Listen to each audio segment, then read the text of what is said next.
نحمده ونصلي على رسوله الكريم اللهم صل على سيدنا ومولانا محمد النبي الأمي وعلى آله وأصحابه وبارك وسلم۔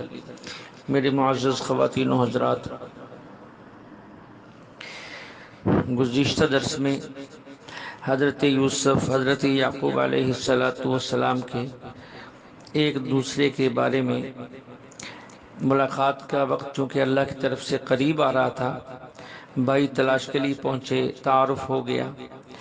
جب ساری بات کھل گئی تو اب حضرت یوسف علیہ السلام نے بھائیوں سے کہا، اذهبوا بقمیصی ھذا فالقوه علی وجہ ابی یأتی بصیرا، میری یہ قمیض لے جاؤ، میرے باپ کی آنکھوں پہ ڈال دو، ان کی بینائی لوٹ آئے گی۔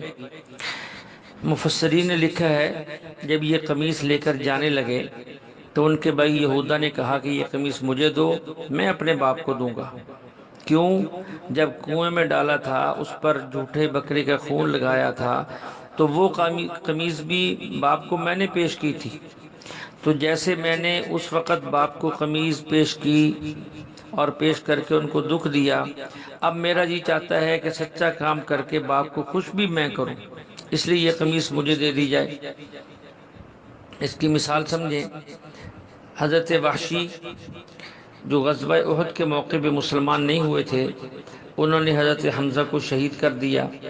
بعد میں اللہ نے اسلام کی توفیق دے دی، اور پھر ایک مقابلے کے اندر حضرت ابوبکر کے زمانے میں انہوں نے جھوٹے نبوت کے دعویٰ کرنے والے مسلمہ کو قتل کیا۔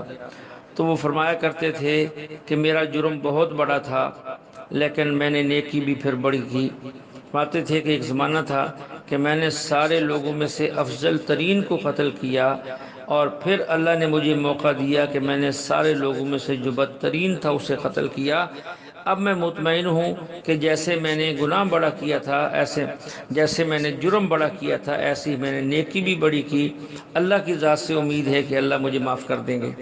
تو اسی طرح جو ہے یہودا نے بھی یہی کہا کہ قمیص میں پیش کروں گا، کیونکہ پہلے بھی قمیص میں نے دی تھی جس سے باپ کو دکھ ہوا، اب بھی قمیص میں پیش کروں گا تاکہ باپ خوش ہو جائے اور مجھے معاف کر دے۔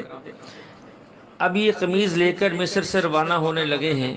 حضرت یعقوب علیہ السلام کنعان میں ہیں اور حضرت یوسف مصر میں ہیں، درمیان میں تقریباً 250 میل کا فاصلہ ہے۔ کنعان کے قریب کنویں میں جب حضرت یوسف تھے تو حضرت یعقوب کو بیٹے کا کچھ پتہ نہیں۔ اب قمیص مصر سے چلنے لگی ہے تو حضرت یعقوب فرما رہے انی لاجد ریح یوسف لولا ان تفندون، مجھے یوسف کی خوشبو آ رہی ہے۔ عجیب معاملہ ہے، جب قریب کنویں میں تھے کچھ پتہ نہیں، اب 250 میل سے قمیص چلنے لگی ہے یا چلی ہے تو خوشبو آ رہی ہے۔ تو وہ تکوینی نظام تھا کہ اب اللہ ان کو ملانا چاہتے ہیں، قریب کرنا چاہتے ہیں۔ جو امتحان تھا وہ پورا ہو گیا، اس لیے اس کی ترتیبیں بننا شروع ہو گئی ہیں۔ اب یہ وہاں سے لے کر چلے۔ اب یہ قمیص کون سی تھی؟ مفسرین نے اس کے اندر 2 باتیں لکھی ہیں۔ ایک بات یہ کہ یہ قمیص وہ تھی کہ حضرت ابراہیم علیہ السلام کو جب نمرود اور نمرودیوں نے آگ میں ڈالا تو ان کی وہ قمیص تو جل گئی، لیکن حضرت ابراہیم کو حضرت جبریل نے ایک قمیص جنت سے لا کر پہنائی۔ یہ وہی قمیص تھی جو پھر ان کے بیٹے اسحاق کے پاس رہی، پھر ان کے بیٹے یعقوب کے پاس پہنچ گئی، اور حضرت یعقوب نے اسی قمیص کو ایک نلکی نما چیز کے اندر بند کر کے اپنے بیٹے حضرت یوسف کے گلے میں ڈال دیا تھا، برکت کے لیے اور حفاظت کے لیے۔ جب حضرت یوسف کو کنویں میں ڈالا گیا اور ان کی قمیص تو اتار لی گئی تھی، اور حضرت جبریل امین نے وہی قمیص اس نلکی سے نکال کر حضرت یوسف کو پہنا دی تھی، تو یہ ان کے پاس محفوظ تھی۔ یہ حضرت ابراہیم علیہ السلام سے چلی ان کے بیٹے، پھر ان کے پوتے کے پاس، پھر ان کے پڑ پوتے کے پاس۔ اس کی خاصیت یہ تھی کہ جب یہ آنکھوں پر لگائی جائے تو اس سے بینائی لوٹ آتی تھی۔ مجدد الفسانی رحمۃ اللہ علیہ نے بڑی عجیب بات کہی اس موقع پر، فرماتے ہیں کہ حضرت یوسف کا وجود گویا جنت کا وجود تھا، اور جنت کے وجود سے لگنے والی قمیص کی برکت یہ ہے کہ جس کی آنکھ پر لگتی ہے اللہ اس کی بنائی لوٹا دیتے ہیں۔ یہ جنتی وجود کی برکت تھی۔ حضرت یعقوب علیہ السلام کے علاوہ بھی یہ قمیص کسی بھی نبینہ کی آنکھوں پر لگائی جاتی، اللہ اس کی بنائی لوٹا دیتے تھے۔ خیر بنائی لوٹ آئی۔ اب یعقوب علیہ السلام نے فرمایا کہ الم اقل لکم انی اعلم من اللہ ما لا تعلمون، تو مجھے ایسے ہی کہتے تھے، میں نہیں کہتا تھا کہ جو مجھے معلوم ہے تمہیں معلوم نہیں۔ اب بیٹوں نے کہا یا ابا نستغفر لنا ذنوبنا انا كنا خاطئین، ابا ہم سے خطا ہوئی، ہم سے غلطی ہوئی، آپ رب سے ہمارے لیے معافی طلب کریں کہ اللہ ہمیں معاف کر دے۔ یعقوب علیہ السلام نے بیٹوں سے فرمایا سوف استغفر لکم، میں عن قریب تمہارے لیے اللہ سے معافی چاہوں گا۔ یا عن قریب کا مطلب کیا تھا؟ اس وقت کیوں نہیں کی؟ یعقوب علیہ السلام کا ارادہ یہ تھا جب رات کو اٹھوں گا تہجد پڑھوں گا، چونکہ وہ قبولیت کا وقت ہے، دوسرے وقتوں کے مقابلے میں یہ وقت اللہ کے ہاں زیادہ مقبول ہے، اس وقت میں تمہارے لیے رب سے معافی مانگوں گا۔ بہرحال یہ قمیص لے کر جب وہاں پہنچے اور جو قمیص لایا، اس نے آ کر باپ سے پہلے کہا کہ میں آپ کو ایک خوشخبری سناتا ہوں، لیکن آپ ایک وعدہ کریں۔ یعقوب علیہ السلام نے پوچھا ہو کیا وعدہ؟ اس نے کہا کہ آپ دعا کریں اللہ ہمارا خاتمہ ایمان پر فرما دے۔ تو حضرت یعقوب علیہ السلام نے دعا فرما دی۔ اس پر حضرت مفتی محمد شفیع صاحب رحمۃ اللہ علیہ لکھتے ہیں، دیگر اکابرین نے بھی لکھا ہے کہ خوشخبری دینے والے کو ہدیہ دینا یہ ایک مستقل عمل ہے۔ کوئی بندہ تمہارے پاس خوشخبری لاتا ہے تو اسے کچھ نہ کچھ ضرور دو، یہ بھی ایک سنت عمل ہے۔ کوئی اچھی خبر سنائے، کوئی خوشخبری لائے، تو ہمارے اکابرین کا یہی معاملہ رہا ہے۔ تو حضرت یوسف علیہ السلام نے اس کے بعد اپنے بھائیوں کو جب وہاں سے روانہ کیا تو 200 اونٹوں پر سامان لاد کے دیا اور فرمایا کہ جاؤ اور پورے خاندان کو لے کر مصر آ جاؤ۔ اب یہ سارے خاندان کے لوگ جو تقریباً 72 تھے یا 73 تھے یا 90 کے قریب تھے، یہ سارے کے سارے جو ہے شاہی مہمان بن کر مصر میں داخل ہوئے، اور داخل ہوتے ہی جب ان کے سامنے آ کے بیٹھے تو سب نے مل کر سجدہ کیا۔ تو حضرت یوسف علیہ السلام نے جو خواب بچپن میں دیکھا تھا، انی رأیت 11 کوكبا والشمس والقمر رأیتهم لی ساجدین، کہ میں نے چاند کو دیکھا، سورج کو دیکھا، ستاروں کو دیکھا جو مجھے سجدہ کر رہے ہیں۔ تو یہاں سورج سے مراد حضرت یعقوب، چاند سے مراد حضرت یعقوب کی اہلیہ اور باقی ان کے بھائی وغیرہ۔ یہاں ایک مسئلہ سمجھیں، پہلی امتوں میں اللہ کے علاوہ کسی دوسرے کو عبادت کا سجدہ تو حرام تھا، لیکن سجدہ تعظیمی حرام نہیں تھا، ادب کے لیے سجدہ کرنے کی اجازت تھی۔ لیکن حضور علیہ السلام کی امت میں سجدہ تعظیمی بھی حرام ہے، کسی کی تعظیم کی خاطر جھکنا، اس کو سجدہ کرنا، یہ بھی حرام ہے، جس پر علماء تفصیل بیان کر چکے ہیں، اور مولانا احمد رضا خان بریلوی نے بھی اب اس کے اوپر مستقل رسالہ لکھا ہے اور اس کو حرام قرار دیا ہے، اور یہ حرام ہے اور قیامت تک حرام ہے۔ ایک صحابی حضرت قیس بن سعد کہتے ہیں کہ میں کوفہ کے ایک علاقہ حیرہ کی طرف گیا تو وہاں میں نے دیکھا کہ لوگ اپنے بادشاہوں کو سجدہ کر رہے ہیں۔ جب میں واپس آیا میں نے حضور صلی اللہ علیہ وسلم سے عرض کیا کہ ہماری خواہش یہ ہے کہ ہم بھی آپ کو سجدہ کریں۔ آپ نے فرمایا نہیں، اللہ کے علاوہ کسی کو سجدہ جائز نہیں۔ لو كنت آمرا احدا ان يسجد لاحد لامرت النساء ان يسجدن لازواجهن، اللہ کے علاوہ اگر کسی کو سجدے کی گنجائش ہوتی میں عورتوں کو حکم دیتا کہ وہ اپنے خامدوں کو سجدہ کریں، اس لیے کہ ان کا مقام بڑا بلند ہے۔ اس لیے اس شریعت کے اندر جو ہے سجدہ تعظیمی قطعاً جائز نہیں ہے۔ حضرت یوسف علیہ السلام کی وہ تعبیر پوری ہو گئی، اور پھر فرمایا یا ابتی ھذا تأویل رؤیای من قبل، یہ اس خواب کی تعبیر ہے جو میں نے دیکھا تھا، قد جعلھا ربی حقا، اور اللہ نے اس کو پورا کر دیا۔ اب سارا خاندان مل بیٹھا، پرانے حال احوال شروع ہوئے، تو حضرت یوسف علیہ السلام نے صرف اتنا فرمایا وقد احسن بی اذ اخرجنی من السجن وجاء بکم من البدو من بعد ان نزغ الشیطان بینی وبین اخوتی ان ربی لطیف لما یشاء۔ نبی کے اخلاق دیکھیے، فرمایا کہ اللہ نے کرم کیا، میرے خاندان کو دیہات سے شہر لے آیا اور مجھے جیل سے باہر نکالا، پہلے شیطان نے میرے اور میرے بھائیوں کے درمیان پھوٹ ڈال دی تھی، اب ہم پھر اکٹھے ہو گئے ہیں۔ تو یوسف علیہ السلام نے پرانے احوال میں کنویں کا ذکر نہیں کیا کہ بھائیوں نے مجھے لے گئے اور کنویں میں پھینکا اور یہ کہا اور یہ کہا، اس کا ذکر نہیں کیا، وہ اس سے بھائیوں کو تکلیف ہونی تھی، اس لیے پرانی باتوں کا ذکر نہیں کرتے۔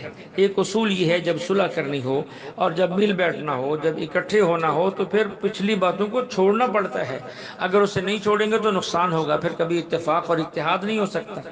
ایک بہت بڑے عالم کا ذکر میں نے پڑھا ہے کہ ان کی عادت یہ تھی کہ وہ لوگوں سے اکثر کہا کرتے جب لوگ ان کے پاس کوئی بات لے کر آتے کہ بھائی پرانی باتوں کو چھوڑو، پرانی باتوں کا ذکر نہ کرو، اگلی بات کرو کیا کرنی ہے۔ ہر ایک کو یہی نصیحت کرتے تھے کہ پرانی باتوں کو چھوڑو، پچھلی باتوں کا ذکر نہیں کرتا، جو گزر گیا ہے اس کا ذکر نہیں کرنا۔ تو جب ان کا انتقال ہو گیا، کسی اللہ والے نے خواب میں دیکھا، ان سے پوچھا کیا معاملہ ہوا؟ فرمانے لگے اللہ نے مجھے اپنے سامنے کھڑا کیا، اور کھڑا کرنے کے بعد میرا نام لے کر فرمانے لگے او ہو، پرانی باتوں کا ذکر نہیں کرنا، چلو جنت میں چلے جاؤ۔ اس لیے پرانی باتوں کو چھوڑیں گے تو اتفاق اتحاد نصیب ہو جائے گا۔ حضرت یوسف علیہ السلام کی یہ دعا، رب قد آتیتنی من الملک وعلمتنی من تأویل الاحادیث فاطر السماوات والارض انت ولی فی الدنیا والآخرہ توفنی مسلما والحقنی بالصالحین۔ اے اللہ تو نے مجھے بادشاہت بھی دی، خوابوں کی تعبیر کا علم بھی دیا، اور آپ دنیا میں بھی میرے دوست ہیں اور آخرت میں بھی میرے کام بنانے والے ہیں۔ میں آپ سے دعا مانگتا ہوں کہ موت مجھے اسلام پر دینا اور نیک لوگوں کے ساتھ مجھے شامل کر دینا۔ تو یہ دعا اس کا ہر بندہ محتاج ہے۔ ہم خاتمہ بالخیر کی دعا بھی مانگیں اور صالحین کے ساتھ الحاق کی دعا بھی مانگیں۔ تو حضرت یوسف علیہ السلام کا پورا خاندان مصر آ گیا، جو 70 72 یا 90 93 آدمی جتنے بھی تھے، اسی سے پھر آگے ان کی نسل چلی، اسی سے آگے نسل چلی۔ اور جب حضرت موسیٰ علیہ السلام نے بنی اسرائیل کو فرعون سے نجات دلائی اور وہاں سے نکالا، اس وقت بنی اسرائیل کی تعداد 6 لاکھ ہو چکی تھی۔ جب آئے تھے تو 72 73 90 93 کے قریب، اور جب وہاں سے نکل رہے ہیں تو لاکھوں کے اندر ہیں۔ حضرت یوسف علیہ السلام کی وفات جو ہے،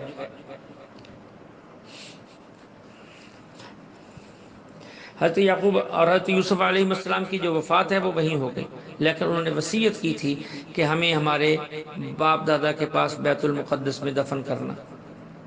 تو یہ ایک رسم چل نکلی، یہودی بھی ایسے ہی کرتے ہیں کہ کوشش کرتے ہیں کہ اپنے مردوں کو دور دراز سے لا کر وہاں دفن کریں۔ حضرت یوسف علیہ السلام کا انتقال بھی مصر میں ہو گیا۔ حضرت موسیٰ علیہ السلام جب بنی اسرائیل کو لے کر یہاں سے چلے تو ان کے تابوت کو بھی لے کر چلے۔ اس تابوت کے اندر حضرت یوسف علیہ السلام کا جسد اطہر موجود تھا، اگر نہ ہوتا تو کبھی لے کر نہ جاتے، ان کو جا کر شام میں دفن کیا۔ اب حضرت یوسف علیہ السلام مصر میں نہیں ہیں، وہاں سے منتقل کر دیے گئے ہیں۔ یہ ساری صورت بیان کر کے، پورا واقعہ تفصیل سے بیان کر کے، اللہ جو آخر میں صورت کا خلاصہ بیان کرتے ہیں وہ 2 چیزیں ہیں۔ ذالک من انباء الغیب نوحیہ الیک، اے محبوب یہ غیب کی خبریں ہم نے دی ہیں، آپ وہاں نہیں تھے جب یہ واقعہ پیش ہو رہا تھا، بھائی لڑ رہے تھے، جھگڑ رہے تھے، یوسف علیہ السلام کو کنویں میں ڈال رہے تھے، پھر وہ زلیخا کا مسئلہ پیش آیا، پھر جیل میں جانا ہوا، پھر آپ نہیں تھے، ہم نے آپ کو یہ غیب کی خبر دی ہے۔ اور دوسرا فرمایا وما اکثر الناس ولو حرصت بمؤمنین، اگرچہ یہود نے یہ کہا تھا کہ آپ ہمیں وہ واقعہ سنائیں ہم ایمان لے آئیں گے، لیکن یہ ایمان لانے والے نہیں ہیں، ان کے منہ مانگے مطالبے بھی آپ پوری کر دیں، اکثر لوگ ان میں سے ایمان والے نہیں ہیں۔ ہاں ایمان تو اللہ اپنے فضل سے جس کو چاہتے ہیں دے دیتے ہیں۔ اس لیے اس سے یہ بات اچھی طرح سمجھے کہ ہم اپنا کام کریں، علماء اپنا کام کریں، عوام اپنا کام کریں۔ عوام کے ذمے ہے علماء کی بات ماننا، علماء کے ذمے ہے عوام کو بات سمجھانا۔ اگر علماء نہیں بتائیں گے تو قیامت کے دن وہ مجرم ہوں گے، اگر عوام نہیں مانے گی تو قیامت کے دن عوام مجرم ہوگی۔ اس وجہ سے بیان کرنا، کہنا، سمجھانا چھوڑ دی جائے گی تو مانتے ہی نہیں ہیں، یہ نبوت کی شان کے خلاف ہے، انبیاء کے وارث علماء کی شان کے بھی خلاف ہے۔